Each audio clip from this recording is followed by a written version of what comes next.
साखरेचा रवा, ज्याच्या अंगी मोठेपण त्याला यातना कठीण.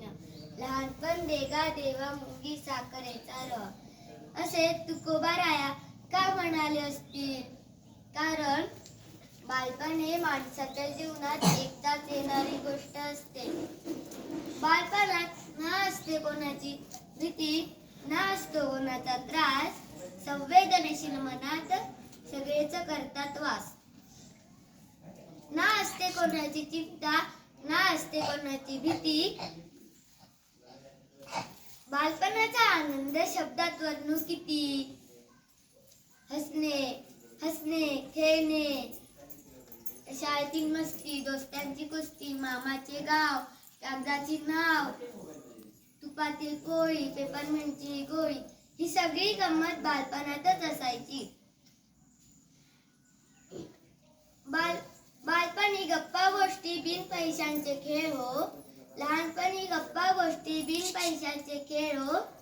कोणीच कुठं बिझी नव्हतं, होता वेळच वेळ.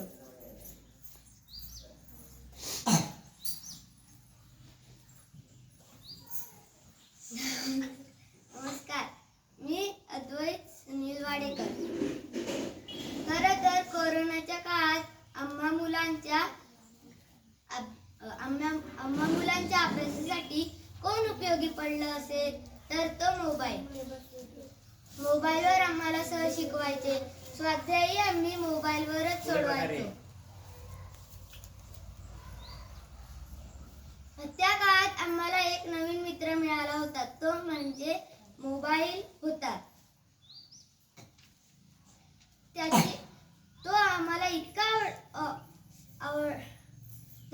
इतका आवडला होता की आम्हाला कोणाची आठवणच येत नव्हती, कोणाची गरज भासत नव्हती. त्याची आम्हाला इतकी सवय लागली होती की तो नसला तर आम्हाला करमायचेच नाही.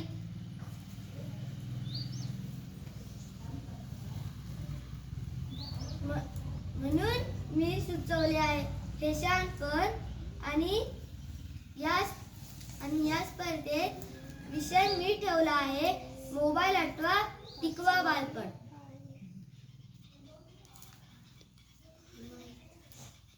चिवकाऊची गोष्ट सांगणारे आजी आजोबा गावाला राहतात. उच्च राहणीमान असावी म्हणून आई बाबा नोकरी करतात.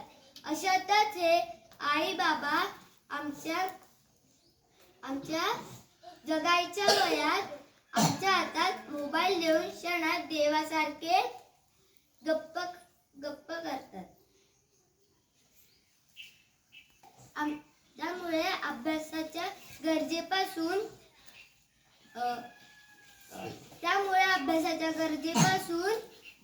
सुरू झालेला मोबाईलचा प्रवास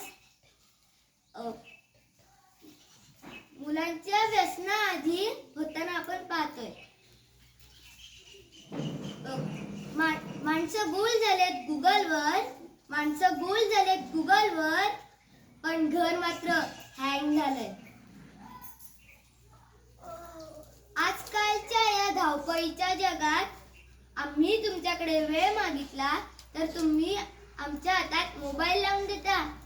कधीतरी त्या मोबाईल शिवाय आजूबाजूला बघा, दिसेन तेव्हा मी तुम्हाला तुमच्याकडे बघताना.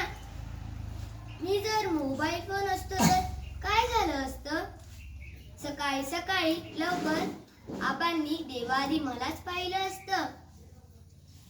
दिवसभर दादाचं लक्ष माझ्याकडेच राहिलं असतं. बाबा मला गेले असते घेऊन, खिशात बसून मी त्यांच्या जग आलो असतो पाहून. आई माझ्याकडे बघून खुदू खुदू हसली असती. सतत